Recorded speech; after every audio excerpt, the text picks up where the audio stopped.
even though Le'Veon Bell did show up on Instagram yesterday. And he showed up on Instagram with an ESPN post of Bobby Wagner's, quote, post-game in Arizona after the Seahawks beat Arizona, a game in which Earl Thomas got carted off, breaking his leg. And the quote was from Bobby Wagner was somewhat taken out of context about how if a player doesn't show up in a contract dispute, then he's not a team player. If he does come and gets hurt, then he shouldn't have came.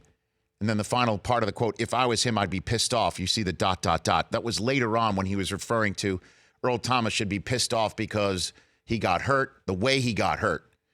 He got hurt on a play that did not seem like his leg would break. And he also got hurt with the same injury that caused him to think about retirement, tweeting out from the locker room last time it happened. That's why he said he'd be pissed off. Also, you could read in between the lines, he's pissed off for the same reason that I tweeted about it, is that Earl Thomas wanted a new contract. And we'll get to Le'Veon Bell's comment in a second. I'll bring it all home. So I tweeted about this yesterday as well, and it's gotten a little bit of clanking around on the old Twitter machine. I'd say so. That this is exactly why Earl Thomas wanted a new contract. He's on the last year of a 4-year, $40 million deal. He wanted a new deal from Seattle. Seattle said no. He said, if you don't want to give it to me, trade me to somebody who will. And Seattle has been working the phones, one would think. And Earl Thomas has been playing, but during the week, Ian Rappaport reported yesterday it was more than just a headache on Friday before the Dallas game. He's just missing all sorts of team responsibilities. And I'm sure that creates a headache for Pete Carroll and John Schneider and the entire organization, and it makes things awkward and it makes things difficult. And yes, it's a contract that Earl Thomas signed, a 4-year, $40 million deal. And yes, we all have contracts in our world, or we all have responsibility at our jobs. That was a lot of tweets I got back when I said the following, that nobody should criticize any player for wanting to get his, or hers, depending on the sport. Nobody should criticize any player trying to get his when he can. And I understand that you at your job might not be able to get yours when you can, that you have to show up to work. And many of you work 1 or 2 jobs, and it's not easy. I'm not criticizing you. What I'm saying is that in the NFL, certain players have leverage. And if they exact it, we as sports fans criticize the players for not showing up.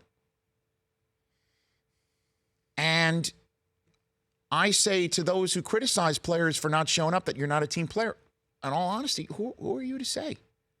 Because if you had that leverage at your job, you would absolutely exact it. I'll just make it completely personal here. My contract was up at this job and the NFL Network this summer. My contract was up. I'll be totally personal about this.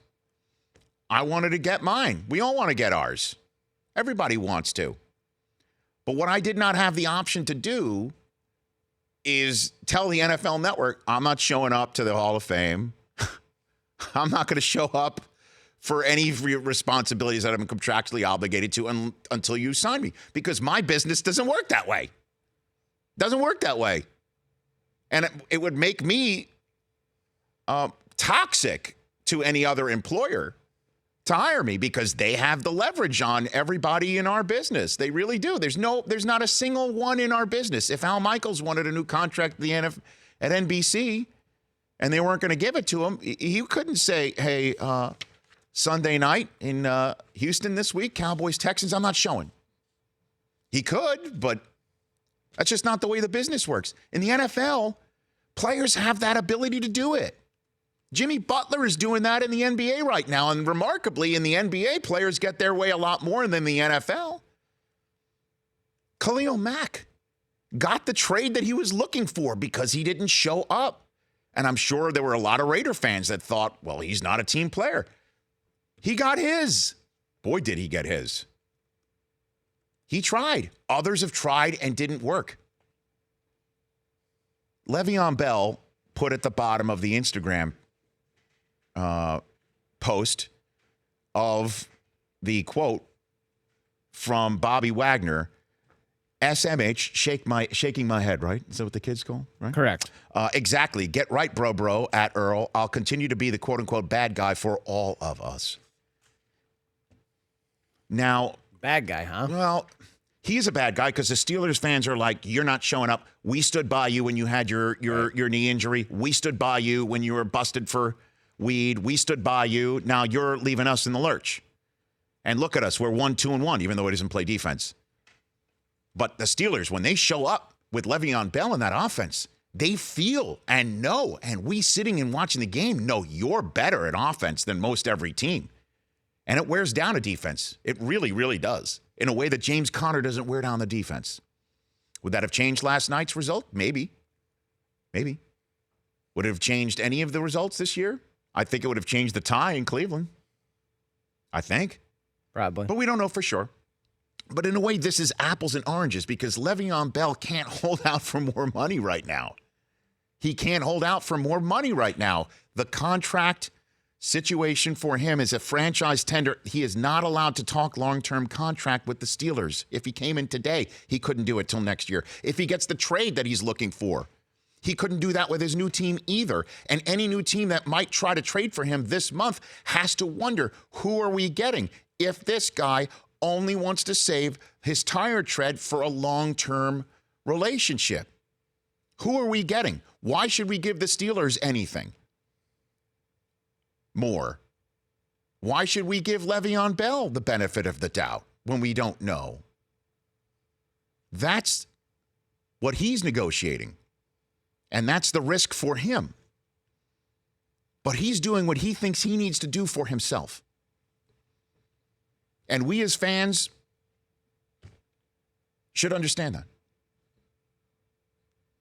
844-204-RICH, number to dial. The Rich Eisen Show, weekdays at noon Eastern on Audience.